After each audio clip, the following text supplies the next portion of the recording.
नमस्कार. कालपासून आपण राहुल गांधींबद्दल बोलतो आहोत. त्याचा पुढचा भाग काँग्रेसच्या 47 पासूनच्या इतिहासात जेवढे काँग्रेसचे नेते झाले, तुमच्या लक्षात येईल नेहरूंपासून अगदी सोनिया गांधींपर्यंत जेवढे नेते झाले त्यांनी या देशाच्या जातीयवादाबद्दल आणि धर्मवादाबद्दल आणि विशेषतः राष्ट्रीय स्वयंसेवक संघ नावाची जी संघटना आहे हिच्याबद्दल बोलायचं नेहमीच टाळलेलं आहे. या सगळ्या पंतप्रधान झालेल्या किंवा काँग्रेसचे राष्ट्रीय नेतृत्व केलेले जे गांधी घराण्याचे लोक आहेत यांनी कधीही RSSचा उल्लेख नाही केला. काँग्रेसच्या सरकारने 2-3 वेळा RSSवर बंदी आणली, हे सत्य आहे. पहिली बंदी पटेलांनीच आणली होती, पण पटेलांचे एकूणच तो अभ्यास केल्यावर लक्षात येतं की पटेलांची बंदी तशी नकली होती. म्हणजे खूप खोल गेल्यानंतर लक्षात येतं की पटेल हेच मुळात मुसलमान आणि दलितांच्या बद्दलची भाष्य त्यांची उपलब्ध आहेत ती वाईटच होती. त्यामुळं RSS बद्दल त्यांना फार वैषम्य होतं किंवा द्वेषभाव होता असं अजिबात नाही. गांधींच्या खुनात, महात्मा गांधींच्या खुनात RSSचं नाव आलं होतं आणि लोकभावना होती. गांधींच्या खुनानंतर माणसं खूप चिडली होती देशातली सगळी, आणि त्याच्यातनं मग ते RSS बद्दल एक द्वेषभावना आली होती आणि मग पटेलांनी ते बंदीचं केलं होतं की बंदी घातली काही काळ. आणीबाणीच्या काळात बहुतेक संघटनांवर बंदी आणली होती देशातल्या. RSS त्याचा ढोल वाजवत राहतं की आम्हाला बंदी आणली होती, आमच्यावर बंदी आणली होती. तर देशातल्या शेकडो संघटनांवर बंदी आणलीच होती आणि त्या सगळ्या धर्माच्या होत्या, जातीच्या होत्या, पक्ष होते, बारके बारके चळवळी होत्या, त्या सगळ्यावर बंदी आणलीच होती इंदिरा गांधींनी. त्याचा RSS काही नवीन नव्हतं. पण RSSवाले एकटे ते हे करत राहतात, त्याचा ढोल वाजवत राहतात. मुख्य मुद्दा असा आहे की राहुल गांधी या माणसाला या देशाची मूळ सामाजिक, मूळ राजकीय आणि मूळ आर्थिक समस्या कळाली आहे असं मला वाटतं. याचं खरं कारण तो माणूस अतिशय गाभ्याला हात घालून काँग्रेसमधला सर्वोच्च असा पहिला नेता आहे की ज्यानं या देशातल्या समस्यांना RSSला जबाबदार ठरवलेलं आहे. आणि ते आत्ताच्या वातावरणात सत्य पण आहे. बाकी खूप धार्मिक आणि जातीय गट तट आहेत, पण त्यांच्यात RSS इतकी ताकद नाही. RSS इतकं खोलवर घुसलंय अख्ख्या देशात आणि वेगवेगळ्या रूपांनी, म्हणजे त्यांच्या एकाच वेळेस अनेक आघाड्यांवर काम चालू असतं आणि ते थांबत नाहीत. म्हणजे त्यांचं एका अर्थानं कौतुक केलं पाहिजे की काही का असे ना त्यांचं ध्येय आणि उद्दिष्ट काही लोकांना चांगलं नसेल वाटत, नाहीच वाटत, पण त्यांची जी कामाची निष्ठा आहे आणि कामाचा पसारा आहे आणि सलग काम चालू ठेवणं, कुठल्याही परिस्थितीत टिकून राहणं, हे अतिशय कौतुकास्पद आहे. अर्थात ते सगळं द्वेषाचं, तिरस्काराचं, ब्राह्मणी राज्य आलं पाहिजे समाजावर याच आहे. आणि ते काही भय पसरवत राहतात, दंगली करत राहतात किंवा काय काय काय काय उचकापाचक्या करत राहतात. सरकारांच्या गुप्तहेर खात्याचा, सैन्याचा वापर करत राहतात आणि सारखे प्रत्येक गोष्टीचे आरोप ते मुसलमानांवर करत राहतात, ख्रिश्चनांवर करत राहतात.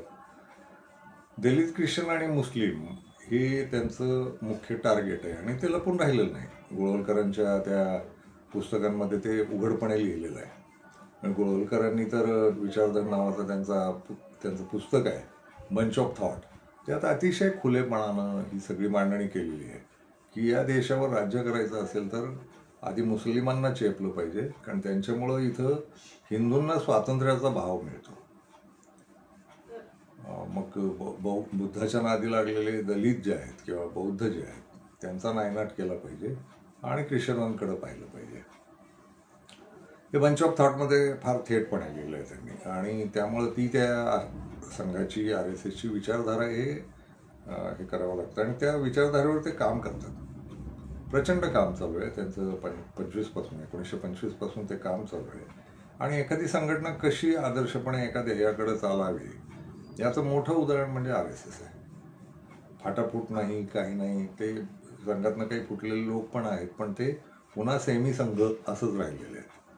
त्यांनी पूर्णपणे संघ सोडला वगैरे असं झालेलं नाही. तर संघाचं त्या बाबतीत कौतुक केलं पाहिजे की त्यांच्या ध्येयाकडं ते फार पद्धतशीर आणि काळानुरूप लवचिक राहून येईल तसा काळ, येतील ती सरकारं यांच्याशी अगदी जुळून घेत स्वतःची आदत कुठेही जाणार नाही आणि तरी मूर्ख विधानं करत राहणार. ते हिंदू राष्ट्र झालं पाहिजे, अमुक आणि तमुक असलं काहीतरी बोलत राहतात. पण हे त्यांच्या बाजूनं पाहिलं तर फारच शिस्तबद्ध काम चालू आहे त्यांचं.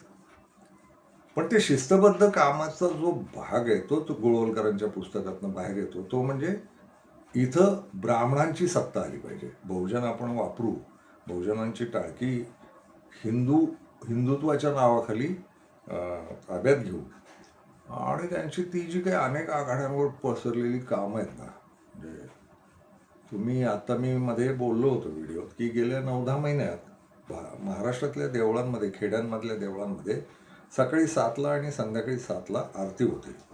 या आरत्या मी पण करत आलो आहे. म्हणजे फार पूर्वीपासून मी देवळात भजनं आणि हे केलेलं आहे. ओतूर नावाचं गाव आहे, तिथं मी रितसर वारी पण केली. त्या गावातनं गणबा तुकाराम घेऊन फिरलो डोक्यावर. देवळांमध्ये भजनं केली, रात्रीची काकड आरती, शेजारती वगैरे असं केलेलं आहे मी. आत्ता जी देवळं मी पाहतोय त्या प्रत्येक देवळांमध्ये काही घोषणा बसवण्यात आल्यात. शेवटी जे जय म्हणतो आपण, जय जयकार करतो, त्याच्यात त्या भैरवनाथाची देवळं वगैरे हे बहुजनांची देवळं आहेत, ही द्रविडांची देवळं आहेत. पण ते देवळांचा नीट त्यांनी एक संघटन करून त्या देवळांमध्ये सकाळी 7ला आणि संध्याकाळी 7ला जी आरती होते त्या आरत्यांमध्ये नवीन घोषणा दिल्यात. ते जे त्यांचं हिंदुत्व आहे, हिंदुत्व नावाचं त्यांना काही कळलेलं नाही. त्यांचं हिंदुत्व म्हणजे साधी व्याख्या आहे, मुसलमानांचा द्वेष करणं म्हणजे हिंदुत्व. मुसलमान कसे वाईट आहेत त्याच्यावर हिंदू कसे चांगले आहेत अशी व्याख्या करणं. हिंदू कशात चांगले असं विचारलं की उत्तर नाही.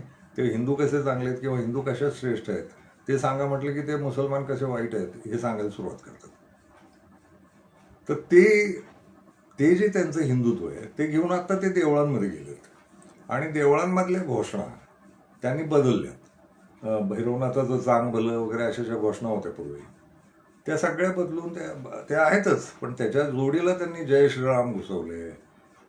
छत्रपती शिवाजी महाराज की जय, धर्मवीर संभाजी महाराज की जय.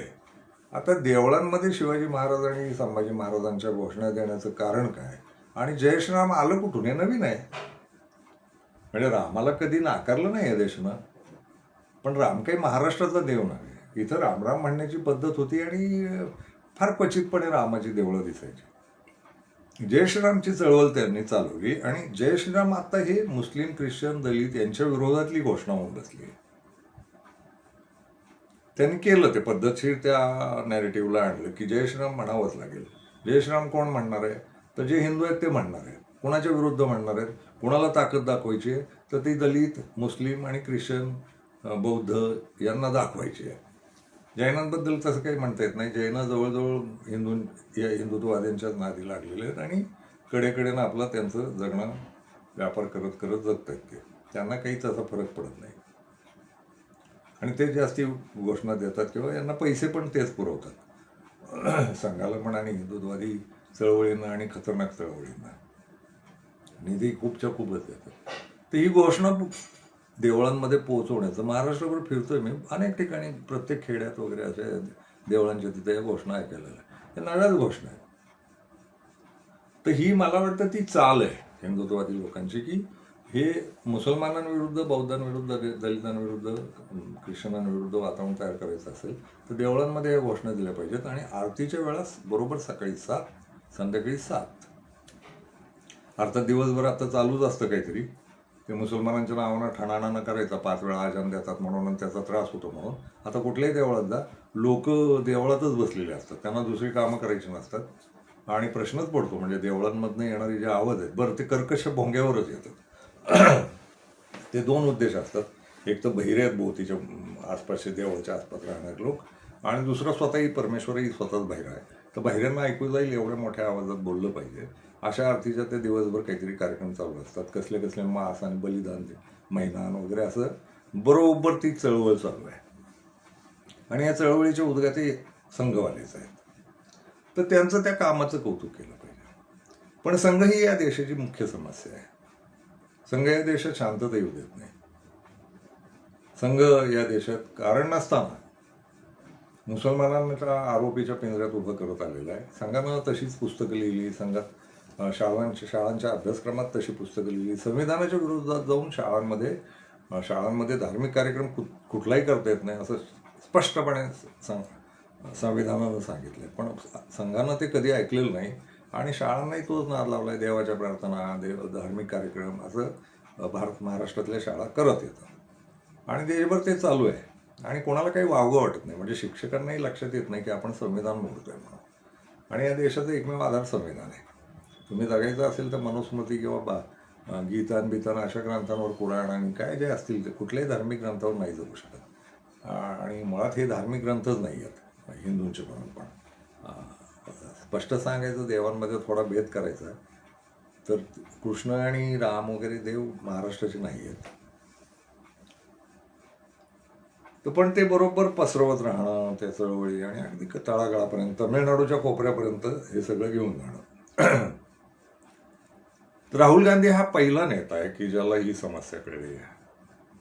आणि आधीच्या लोकांनाही कळलेलीच असणार, काँग्रेसमधल्या, किंवा नेहरूंना कळली असणार, इंदिरा गांधींना कळली असणार, राजीव गांधींना, सोनिया गांधींना, सगळ्यांना कळली असणार.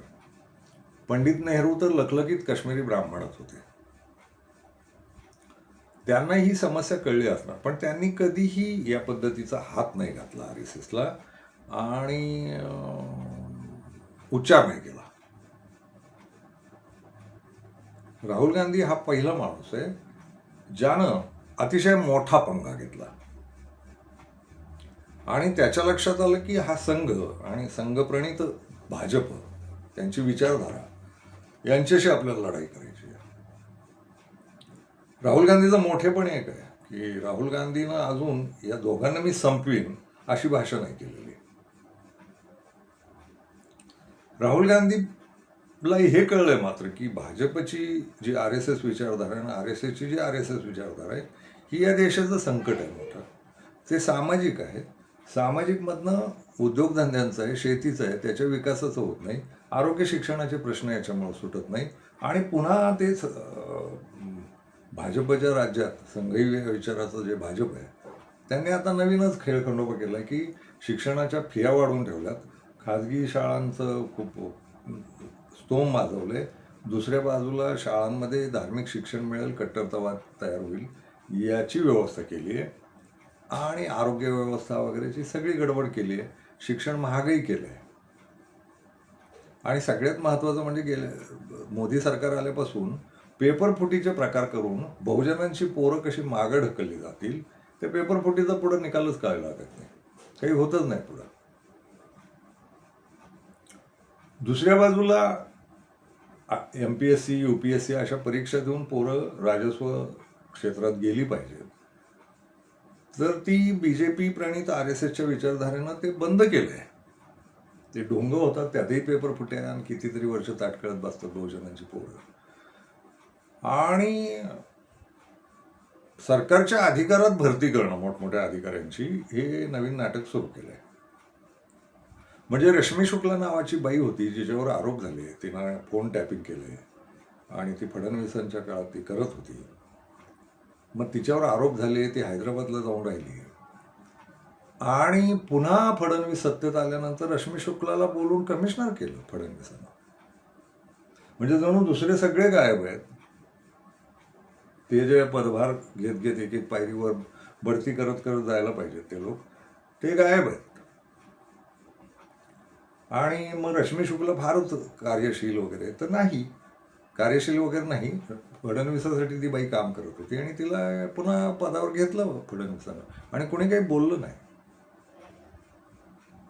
मग IAS अधिकारी, IPS अधिकारी वरच्या केंद्र सरकारमध्ये कितीतरी सचिव थेटच भरले मोदींना. त्यात मग ते त्यांच्या वशिलेचे लोक आहेत. आणि त्यात मोदीच्या एकूणच त्या वर्तणुकीत लैंगिक गंध पण आहे. ती बाहेर तिथं त्या वर्तुळांमध्ये चर्चा चालू असते संसदेच्या परिसरामध्ये. त्यात बिर्लाची मुलगी आहे, तो अतिशय एकांगी असलेला सभापती लोकसभेचा, त्याची मुलगी ती घेतली काय, असे बरेच लोक, खूप लोक. तर हा संविधानाचा ढाचा मोडणं हे संघ आणि भाजप करत आले. आणि संविधानाची पुन्हा पुन्हा वाट लावणं, म्हणजे त्या मोदीनं संसदेत हजरच न राहणं, विचारलेल्या प्रश्नांची नीट उत्तरच न देणं, गलका करणं, विरोधी पक्षच उभा राहून न देणं, संविधानानुसार उपसभापतीचं पद भरायचं असतं विरोधी पक्षातनं, ते न भरणं, गेली 7 वर्ष उपसभापतीच नाही आहे संसदेला. आणि अशा कित्येक रोज घटना घडत असतात संविधान मोडण्याच्या. तर त्यांच्याकडचे ते जे आर्थिक लाभार्थी किंवा कुठल्या तरी गुन्हेगारीतलं दडवायचे असलेले लाभार्थी बहुजनांमधले खूप आहेत, सगळ्या जातींचे लोक आहेत. तर ते काही बोलत नाहीत, त्यांना त्यांचं घेणंच नाही. ते संविधान वगैरे गेलं त्याला आपल्याला तात्कालिक संरक्षण मिळालं एवढं खूप झालं. आणि स्वतः जीव वाचवायला म्हणून ते त्या पक्षात असलेले लोक आहेत. म्हणजे आता तो 99% 98% तो तसाच पक्ष आहे. बाहेरचंच आयात खूप आहे त्यांच्यात, आणि ती सगळी भ्रष्ट आहे. ती कुठल्या तरी लैंगिक गुन्ह्यात, आर्थिक गुन्ह्यात, कुठल्या तरी गुन्ह्यात अडकलेलीच आहे. आणि यांच्याकडे फायलीच आहेत. म्हणजे यांची सरकार आली, म्हणजे फडणवीसचं पहिलं सरकार आलं ते सौजन्यशील चाललं होतं, ते शरद पवारांनी आणलं होतं, हे लक्षात ठेवायचं. भाजपचे सगळ्यात मोठे खंदे समर्थक हे आदरणीय परमपूज्य शरद पवारच आहेत. फडणवीसचं पहिलं सरकार शरद पवारांनीच आणलं होतं. पहाटेचा शपथविधी शरद पवारांनीच घडवून आणला होता. आणि तिसऱ्यांदा फडणवीस सत्तेत बसलं त्याचंही शरद पवार हेच लोक आहे. आणि मोदी मुख्यमंत्री व्हावा गुजरातचा, हे शरद पवारांची नीती होती. आणि पंतप्रधान व्हावा देशाचा, ही शरद पवारांचीच नीती होती. माझं शरद पवारांवर राग नाही, तेही उच्च दर्जाचं राजकारण खेळत आले. पण या लोकांमुळे काय वाट लागणार आहे तर त्याची त्यांनी पर्वा नाही केली. आपला व्यवसाय नीट चालला पाहिजे. शरद पवार जो राजकारणाच्या निमित्तानं व्यवसाय करतात तो अफाट आहे. तुम्ही गावोगावी फिराल ना तर शरद पवारांचे धंदे लोक सांगत राहतात. तुम्ही सह्याद्रीच्या पश्चिम महाराष्ट्राच्या कुठल्याही कोपऱ्यात जा, कुठं जमीन दिसली मोकळी आणि तिथं काही अतिक्रमण झालेलं नसेल तर गावातले लोक बोलतात की हे शरद पवारांचं आहे. तर ते आहे त्यांचं ते संरक्षण म्हणून त्यांना ते चालतं. आणि कोण कोण आपल्याला संरक्षण देईल? कारण तुम्हाला आठवत असेल, शरद पवारांचा लवासा नावाचा प्रकल्प होता, त्याला पर्यावरण मंत्री काँग्रेसमधल्या जयराम रमेशांनी हरकत घेतली होती. तर शरद पवारांनी त्यावेळेस थैथयाट खूप केला होता. तो थैथयाट तुम्हाला आठवत असेल. आणि सोनिया गांधींना जयराम रमेशांचा राजीनामा घ्यायला लावला होता. किंवा पृथ्वीराज चव्हाण मुख्यमंत्री असताना आमच्या फायलीच पुढे सरकत नाही. कुठल्या फायली? आणि पृथ्वीराज चव्हाणांनी उघडपणे सांगितलं होतं कायदेशीर फायली नाहीच आहेत म्हणा. तर हे BJPचे जे मुख्यमंत्री आणि पंतप्रधान झाले महाराष्ट्रात आणि देशात, हे शरद पवारांच्या कृपे करून झालेले आहे. तर आपला मुद्दा असा होता की असा संघ सगळीकडे पोहोचलाय, संसदेत पोहोचलाय, सरकारी खात्यांमध्ये संघ आहे, विद्यापीठांमध्ये आहे, आरोग्य व्यवस्थेचे सगळीकडे सचिव जास्तीत जास्ती संघाचेच लोक आहेत. IB रॉ सारख्या संघटना आहेत, या संघाच्या ताब्यात आहेत पहिल्यापासून आहे. इंग्रजांच्याच काळात IB मध्ये काँग्रेसवर वचक ठेवता यावं म्हणून RSSची माणसं इंग्रजांनी भरली होती, ब्रिटिशांनी. हे संदर्भ आहेत, म्हणजे उपलब्ध संदर्भ आहेत, तुम्ही कागद उचलली की सापडतं ते. तर मग राहुल गांधीला ते कळालं की या संघानं असायला हरकत नाही. माझी पण नाही, राहुल गांधीची पण नाही, कोणाचीच नव्हती. आणि मी स्वतः संघाबरोबर काम केलेलं आहे. संघाच्या अनेक उपक्रमांमध्ये मी सामील झालेलो आहे. आणि मी काही माझी लेखक म्हणून ओळख आहे, ते माझे संपादक बहुतेक संघाचे राहिले. मी त्यांच्या उपक्रमांमध्ये, संमेलनं वगैरेमध्ये सामील झालेलो आहे. तर संघाचा मी तर उलट संघवाल्यांचे लेख बीक आणून छापायला लावायचो. सत्याग्रही विचारधारा नावाच्या समाजवादी मासिकाचा मी संपादक राहिलो काही काळ. 8-9 वर्ष, त्यावेळेस मी संघाच्या लोकांना लिहायला लावायचं माझ्या अंकात. तर तसं तो पद्धतीचा संघाचा द्वेष आम्ही कधीच केला नाही. पण नंतर आता ते उलगडा असा होतो की या सगळ्या याच्यात ना संघ कुठं ना कुठं सामील आहे आणि त्याची इच्छा तीच आहे की ब्राह्मणी राज्य आलं पाहिजे आणि ब्राह्मणांच्या अखत्यारीत सगळे आले पाहिजेत. हे त्यांचं उघडपणे आहे. म्हणजे ते गोळवलकरांच्या याच्यात दिसतंच ते. म्हणजे त्यांचे आदर्श जरी पाहिले तरी तसेच आहेत. म्हणजे रामदास स्वामींना त्यांनी स्वतःकडे वळवलं, सावरकरांना स्वतःकडे वळवलं. म्हणजे ते आता त्यांचे महापुरुष आहेत. रामदास स्वामी हे कवी म्हणून फार मोठे आहेत. पण रामदास स्वामींच्या बद्दलच्या त्या भाकड कथा वगैरे ज्या आहेत ते कसे हिंदुत्वाचे, शिवाजी महाराजांनाही वापरलं ना. शिवाजी महाराजांचा हिंदू असा उल्लेख स्वतः शिवाजी महाराज स्वतःच करत नाहीत कुठंच. शिवाजी महाराजांच्या काळातल्या कुठल्याही कागदात हिंदू असा शब्द शिवाजी महाराजांना आढळत नाही. शिवाजी महाराजांना हिंदू राजे करणं आणि ते मुसलमानांना छाटण्यासाठी जन्माला आले होते वगैरे असली काहीतरी वक्तव्य करणं वगैरे हे संघाची पेरणी आहे सगळी. याच्यामुळे एक सामाजिक अशांतता राहते आणि हिंदू मुस्लिम प्रश्नामुळे तर हा देश कधीही पुढे नाही गेला. तर मुसलमानांवर आक्षेप घेत राहायचे, मुसलमान गुन्हेगारच असतात, अशिक्षित असतात. परवा मी कुठल्या तरी टी व्हीवरची एक क्लिप पाहिली. एक हिंदू विचारवंत एका मुस्लिम विचारवंताला झोडपत म्हणत होता की ही फार अशिक्षित आणि गावढळ जमात आहे म्हणाला. तो कोणतरी पाकिस्तानी मुसलमान आणून बसवला होता भारतीय टीव्हीने. हे ते धंदे करतात, हिंदू मुसलमान लावण्याचे हे टीव्हीचे धंदे. तर त्या मुसलमानानं दिलेलं उत्तर आम्हाला कधीच सुचलं नव्हतं. त्या मुसलमानानं कबूल केलं, होय आम्ही अशिक्षित आहोत, आमचं अशिक्षितपणाचं असं आहे की आम्ही गाया पाळतो, पण आम्ही अशिक्षित असल्यामुळं गायांचं मांस खातो. तुम्ही फारच सुशिक्षित असल्यामुळं गायचं शेण खाता. आणि होय आम्ही अशिक्षितच आहोत, अशिक्षित असल्यामुळं आम्ही गाईचं दूध पितो, तुम्ही सुशिक्षित असल्यामुळं गाईचा मूत पिता, असं तो बोलला. ते भन्नाट आवडलं मला की हे खरोखरच आहे. याला काही शास्त्रीय आधार नाही. गोमूत्राने हे असलं काहीतरी रेटत राहणं, देश पुन्हा पुन्हा वैचारिक मागास ठेवणं, जातीय मागास ठेवणं, जातवाद आता संपलाय म्हणायचा आणि ब्राह्मणच राहणार याची व्यवस्था करायची. ब्राह्मणांनी कधी माणूस म्हणून दाखले भरलेत का असं दिसणार नाही. अर्थ तसं नाही असं पण नाही आहे बरं का. म्हणजे माझ्या चळवळीत किंवा माझ्या संघटनेत खूप लोक आहेत ब्राह्मण, RSSमधनं आलेले पण आहेत. त्यांनी बरेच बदल केले, माणूस बिणूस लिहितात. तर ते आणखी एक सांगायचं आहे. क्रांतिकारक विचारांचा जन्मही ब्राह्मणांनीच केला आणि मागासलेल्या विचारांना टिकवून धरणं हेही ब्राह्मणांचं. तो संघर्ष ब्राह्मणांमध्येच राहिला नेहमी. पण बहुसंख्य लोक हे मागास राहिला पाहिजे देश आणि आपल्या ताब्यात राहिला पाहिजे या विचाराचं आहे. तर राहुल गांधीला हे बरोबर कळालेलं आहे की या देशाची अडचण RSS आहे. आणि मग राहुल गांधीनं मग स्पष्ट जागते. आणि गंमत आहे की तुम्ही त्या हिंदुत्ववाद्यांना वगैरे विरोध केला तर तुमचा खून करतात. ही जुनी परंपरा आहे. अगदी चारवाकापासून दाभोलकरांपर्यंत अशी खुनांची मालिकाच आहे सगळी. तर ते खतरनाक लोक आहेत. कोणाला तरी 1000-500 रुपये द्यायचे, स्वतः मारायला येत नाहीत कधीच. पैसे द्यायचे आणि उडवायला लावायचं. जो खटकतोय त्याला उडवायला लावायचं. हा धोका राहुल गांधीला पण आहे आणि तो कायम आहे.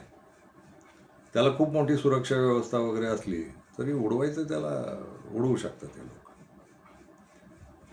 तर राहुल गांधीनं त्या अर्थानं खूप मोठा पंगा घेतला. जीवाची भीती आहे आणि या देशाला राहुल गांधीला चांगल्या मूलभूत भारतीय स्वरूपात आणायचं आहे असं दिसतं. तो ब्राह्मणांचा द्वेष नाही करत. कुठून का होईना त्याच्याही अंगात ब्राह्मणांचं रक्त आहे. तर तो द्वेष नाही करताना दिसला कोणाचाच नाही. तो ब्राह्मणांचाही द्वेष करत नाही, RSS वाल्यांचाही द्वेष करत नाही. तो म्हणताना यांना मला संपवायचं असं नाही म्हणा. तो म्हणतो कि गांधी की विचारधारा है, कांग्रेस की विचारधारा है और दूसरी BJP की और RSS की विचारधारा है. ये 2 विचारधाराओं की टक्कर है. तर संघर्ष करायला उभा आहे राहुल गांधी या विचारधारेशी. तो त्या विचारधारेच्या माणसांना संपवायला निघालाय का? अजिबातच नाही. म्हणजे उद्या सत्ता बित्ता आली तर हा माणूस देशाचे गुन्हेगार म्हणून, देशद्रोही म्हणून काही लोकांना उचलेल वगैरे, शिक्षाही देईल, कायदेशीर देईल.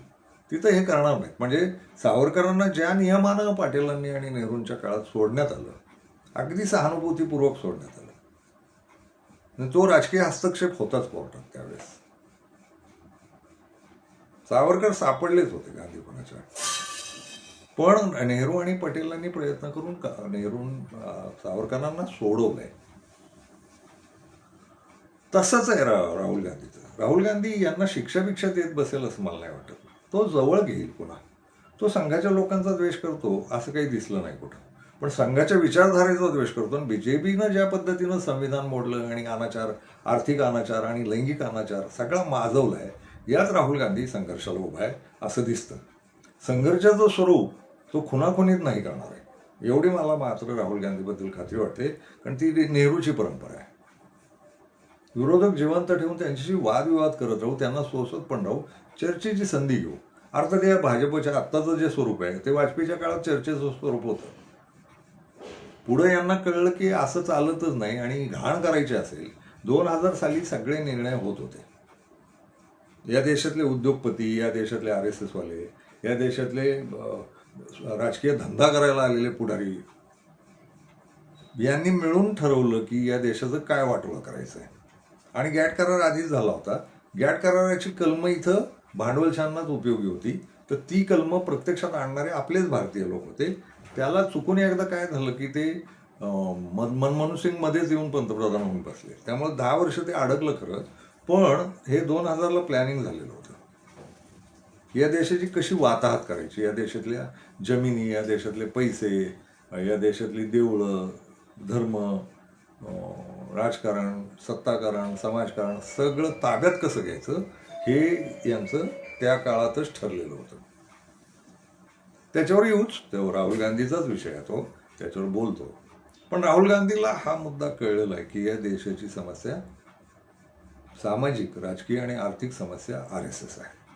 राजकारण, समाजकारण आणि अर्थकारण याच्यावर RSSला ताबा हवा आहे. आणि RSSला ताबा म्हणताना ब्राह्मणांना ताबा हवा आहे. RSS मधल्या ब्राह्मणांना, RSSच्या बाहेर असलेले ब्राह्मण सोडून देऊ आपण. आणि ते देशभर खूप आहेत. सगळे ब्राह्मण RSS मध्ये नाहीत. म्हणजे ते मध्ये वाक्य आलं होतं ना, सगळे मुसलमान अतिरेकी नसतात पण सगळे अतिरेकी मुसलमान असतात, हे यांनीच तयार केलेलं वाक्य होतं. तसंच आहे, सगळे ब्राह्मण RSS वाले नसतात पण RSS वाले हे ब्राह्मणच असतात. तीच हे. आणि त्यांना मानवी पातळीवर विरोध नाही, राहुल गांधीचाही नाही, माझाही नाही. तर राहुल गांधी ज्या पद्धतीनं ते हाताळतोय आणि त्यानं ज्या पद्धतीनं ही भाषा वापरली की या देशात संघर्ष कुणाशी करावा लागणार आहे, तर RSS आणि BJP. तर BJP हे दुय्यम आहे. RSS इतकं मोठं आहे की BJP हा त्याचा एक छोटा भाग आहे. ऑक्टोपसचा एक पाय आहे BJP म्हणजे. ते या ऑक्टोपसशी संघर्ष करायला निघाला आणि तो विचारधारा म्हणून करायला निघाला. तर राहुल गांधी हा काँग्रेसमधला या अर्थाचा पहिला नेता आहे की ज्याला मूळ समस्या कळली या देशाची की RSS ही या देशाची मूळ समस्या आहे. RSS एकतर माणसात आणणं, RSSच्या लोकांना एकतर भारतीय करणं, RSSच्या लोकांना संविधान पाळायला लावणं आणि बदल होतील याच्यावर विश्वास ठेवणं. कधी ना कधी हे RSS बदलतील. गेल्या 3500 वर्षात बदलले नसतील तर पुन्हा चळवळ करायला काय हरकत आहे. कारण अशा पद्धतीचे नेते खूप आले की ब्राह्मणांना माणसात आणण्याचा प्रयत्न खूप लोकांनी केला. चारवाक बुद्धांनी केला. बुद्धाचे बहुतेक शिष्य ब्राह्मण होते. महावीरानं केला. अशी कितीतरी मोठी परंपरा आहे. यांनी ब्राह्मणांचा द्वेष नाही केलेला आहे. ब्राह्मणांना सांभाळून घेतलं आणि सुधारण्याचा प्रयत्न केला. फक्त एक की ते ना सुधारत दाखवत त्यातली एक चळवळ, एक धागा कायम कट्टरतेकडे राहिला आणि त्याला वर्णश्रेष्ठत्वच हवं होतं. म्हणजे हे अतिशय ऐतिहासिक सत्य आहे की ब्राह्मण हिंदू नव्हेत. हिंदू नावाचा काही धर्मच अस्तित्वात नाही. मी परवाच्या एका व्हिडिओत बोललो आहे. इराण वगैरे या विषयावर व्हिडिओ केला आहे. बघा, शेवट हिंदू आणि हिंदुत्वाची मांडणी केली मी. त्यात बोललो आहे मी काय आहे ते. तर ब्राह्मण हे स्वतःला ज्यूंसारखं, जायनिस्टसारखं सर्वश्रेष्ठ समजणारे लोक आहेत. आणि त्यांचा तो बारका गट, चित्पावन ब्राह्मण असा एक गट, तो हे सगळं ताब्यात घेऊ पाहतो. तर त्यांची ती मनोविकृती आणि ती जात नाही आहे. आणि ही मनोविकृती राहुल गांधीनं ओळखली आहे. ही त्यांच्या पूर्वजांनी ओळखली असणार पण त्यांच्या पूर्वजांनी फारसं काही लक्ष दिलं नाही. पण आता थेटच लढाई करायची असेल तर राहुल गांधी RSSचं नाव घेतो. कारण ते फार महत्त्वाचं वाटतं मला देशाच्या दृष्टीनं. RSS वाल्यांनी संविधान मानलं पाहिजे, भारतीय झालं पाहिजे. ते होत नाही आहे. ते राहुल गांधीला कळलं आहे. आणि मग RSSच्या BJPच्या मार्फत राहुल गांधी BJPच्या मार्फत राजकारण कसं करतं आणि संविधान मोडणं, इथलं अर्थकारण मोडलं, इथनं मोडून टाकणं, समाजकारण मोडून टाकणं, देशाचा कुठलाही पंतप्रधान कुठल्याही धर्माबद्दल काहीही बोलू शकत नाही असं संविधानात लिहिलेलं आहे. मोदीनं उघडपणे मुसलमान, ख्रिश्चन, आदिवासी यांच्याबद्दल विधान केले, अतिशय उघडपणे. ते मुसलमान येतील, तुमचे मंगळसूत्र पळवून नेतील, 2 म्हशींपैकी 1 म्हैस पळवून येतील. ते म्हशीवर काय केलं काही कळलं नाही. गाया हा शब्द वापरला असता तर आणखी जास्ती मतं पडली असती. खरं तर विकृतच आहे, किळसवाणच आहे. कुठल्याही संवैधानिक पदावर बसलेल्या आणि संविधानाची शपथ घेतलेल्या माणसाला धार्मिक तेढीचं काही बोलता येत नाही. कायद्यानं गुन्हा येतो. आपल्याकडे टुकार पिलावळ पाळलेली आहे. ते उठून सुटून आपलं हिंदू, हिरवे साप आणि मुसलमान आणि मग कुंभमेळ्यात नाही येऊ देणार आणि अमुक नाही देणार. मूर्खांना कळतच नाही. मुसलमानांची या देशात स्वतंत्र आर्थिक व्यवहाराची, उद्योग व्यवहाराची व्यवस्था आहे, जी ब्राह्मणांना नको आहे. ही मुसलमानांची स्वतःची अर्थव्यवस्था, समाजव्यवस्था मोडून टाकणं हे RSSचं स्वप्न आहे. कारण त्यातनं यांना काहीच देणगे मिळत नाही ब्राह्मण म्हणून. तर ते मोडायचं आहे. आणि म्हणून ही पिलावळ तयार केली. ते कोण कोण टिल्ले फिल्ले कोण आहेत ते बोलत हिंडतात, ज्यांना शून्य अक्कल आहे. एकदा यांना कार्यशाळा करतो यांची इतिहासाची, घेऊन बसतो, एक 3-4 हजार वर्षाचा सगळा इतिहास सांगतो मानवी, आणि भारताचाही सांगतो. अर्थ त्यांचं पोटार्थी धंदा आहे तो. म्हणजे त्यांना ते सांगण्यात आले की हा तुकडा तुला खायचा असेल तर तुला आधी भुंकावं लागेल, मुसलमान मुसलमान म्हणून. ते आपले भुंकत बसतात. त्यांची अंडी पिल्ली यांच्याकडे आहेत फायली. 95ला फडणवीसला सत्तेत आणला. फडणवीसनं 95 ते पुढच्या काळात बरोबर फायली शोधल्या, सगळ्यांची भानगडी काढल्या, सगळ्यांच्या भानगडी ताब्यात घेतल्या. रश्मी शुक्लाला बोलवलं आणि सगळ्यांना फोनाफोनी करून भाजप वाढवला. सेम गोष्ट केंद्र पातळीवर झाली. मोदी आधी गेला. मोदीनं सगळ्या फायलींचा अभ्यास केला. त्यानं यंत्रणा बसवली RSSची आणि सगळ्या लोकांना बसवून सगळ्यांच्या भानगडी काढल्या. आणि मग ज्यांच्या भानगडी काढल्या ते देशभरातले लोक भाजपच्या वाटेवर गेले. वॉशिंग मशीन, त्याच्यावरही बोलू कधीतरी. मोदींचे खूप उपकार आहेत. कालच्याही व्हिडिओत मी म्हणालो या देशावर मोदींचे खूप उपकार झाले. तर मोदींचे खूप उपकार काय झाले याच्यावरही व्हिडिओ करू. ते फार महत्त्वाचा माणूस आहे तो मोदी. या देशाची व्यवस्था, खरी व्यवस्था काय असली पाहिजे हे सांगणारा. तर त्याच्यावर बोलायचं मला. मोदींचे खूप उपकार झाले या नावानंच बोलायचं. हे आमच्यावर तर खूपच झाले. म्हणजे तर तिथं जाऊन फायली काढल्या आणि मग ह्या सगळ्यांना ताब्यात घेतलं. काँग्रेसमधले सगळे घाबरून, काँग्रेसमध्ये पण खूप भ्रष्टाचारी, आणि ते गेले काही लोक, पण काही लोक अजूनही तिथंच आहेत तंगून. तर त्यांना तिथं तंगून ठेवलेलं आहे. तुम्ही बातम्या तरी काढा वगैरे वगैरे. एक लक्षात घ्या, या शेवटच्या नोटवर आजचा व्हिडिओ संपवू, उद्या पुन्हा आणखी बोलू, राहुल गांधीबद्दलच बोलू. ते नोट अशी आहे, एवढ्या फायली आहेत, एवढ्या यंत्रणा ताब्यात आहेत, तपास यंत्रणा ताब्यात आहेत, आणि खूप खोलवर पोहोचण्याची ताकद आहे. असं असून सुद्धा राहुल गांधीला 2014 पासून कुठल्याही भानगडीत पकडता येत नाही यांना. ही राहुल गांधीची सगळ्यात मोठी गोष्ट आहे. बाकी देशातल्या कुठल्याही पुढाऱ्याचं नाव घ्या, कुठल्याही राष्ट्रीय पातळीच्या घ्या, राज्य पातळीच्या घ्या, अगदी काश्मीर टू कन्याकुमारी आणि गुजरात टू आसाम, अरुणाचल, कुठल्याही राजकीय नेत्याचं नाव घ्या, कुठल्या ना कुठल्या भानगडी आहेतच आणि त्या भाजपला सापडलेल्याच आहेत. भाजपनं त्यांना वेळोवेळी धमक्या देऊन ब्लॅकमेल करून वापरलेलंच आहे. हा 2014 पासूनचाच इतिहास आहे. पहिली 2-4 वर्ष फायली खंगाळून काढण्यात आणि सगळी रेकॉर्ड्स ताब्यात घेण्यात गेली देशातली. आणि मग या पुढाऱ्यांच्या मागे हात धुवून लागले. आपल्या राज्यात फडणवीस लागला, वर मोदी लागला मागे यांच्या. आता लक्षात घ्या, इतक्या अवाढव्य यंत्रणा, अगदी तळागाळापर्यंत, ग्रासरूटपर्यंत जाणाऱ्या यंत्रणा हातात आहेत, जागतिक यंत्रणा पण हातात आहेत तपासाच्या, असं असून सुद्धा राहुल गांधीला पकडताच येत नाही आहे. तर हाच मोठा पुरावा आहे. अमित शहा सारखा अतिशय धूर्त माणूस त्या गृहमंत्री पदावर बसलाय, तो एकदा हात धुवून मागं लागला की कुणालाच सोडत नाही. तो माणूस राहुल गांधीला अजून हात नाही लावू शकलेला.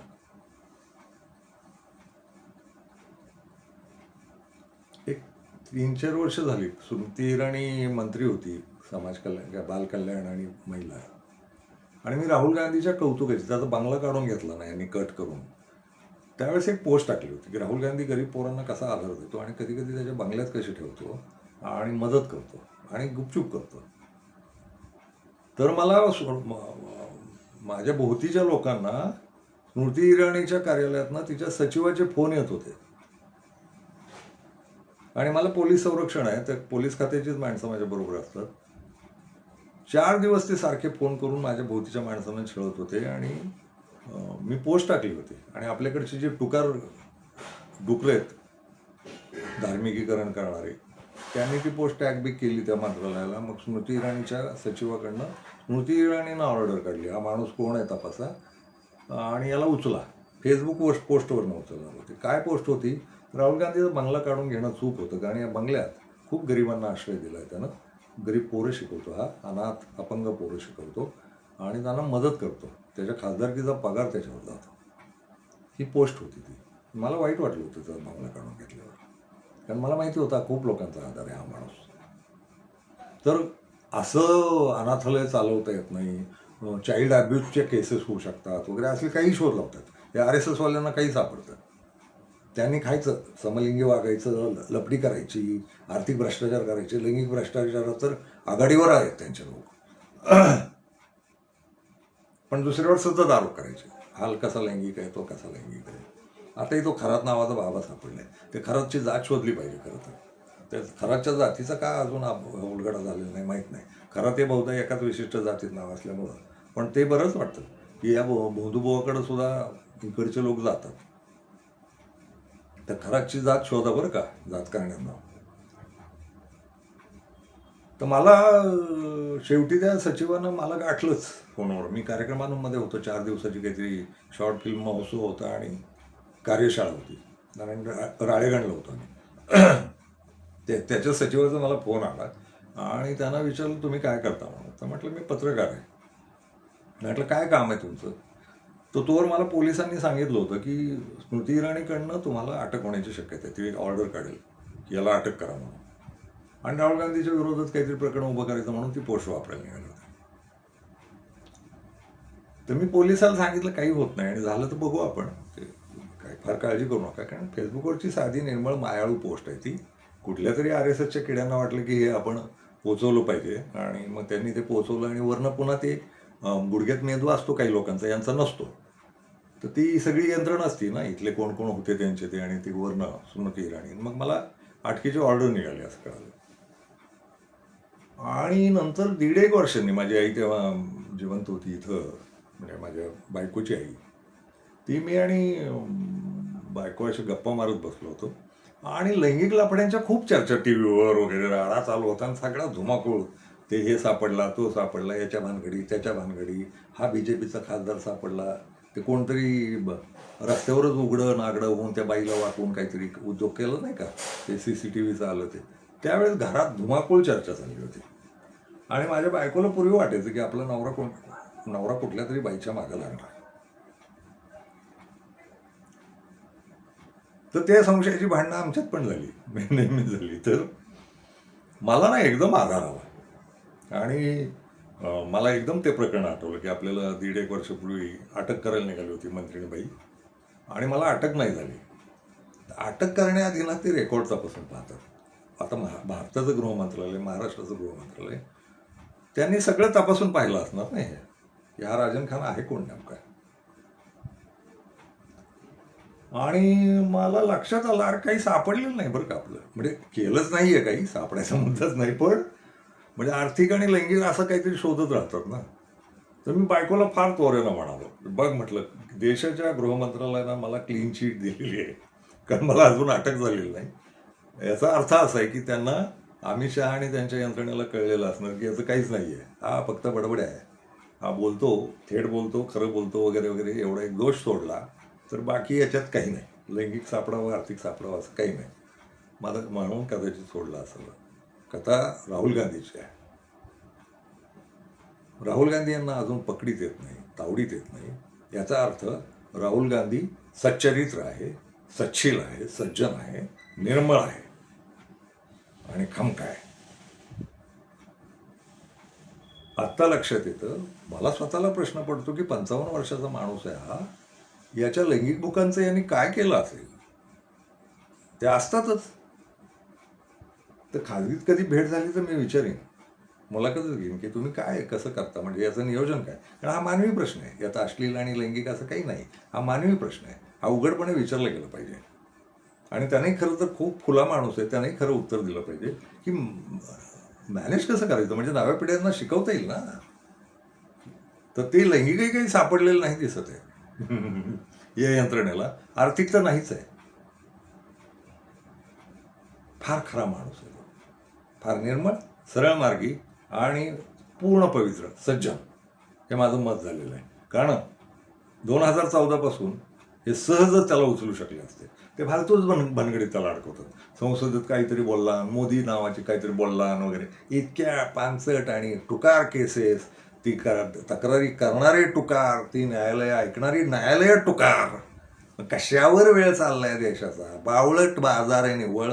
पोलिसांनाही कळलं पाहिजे की या तक्रारी दम आहे की नाही. त्यांना संविधान कळतं ना पोलिसांना. संविधानानुसार, कायद्यानुसार ही तक्रार घेता येईल का.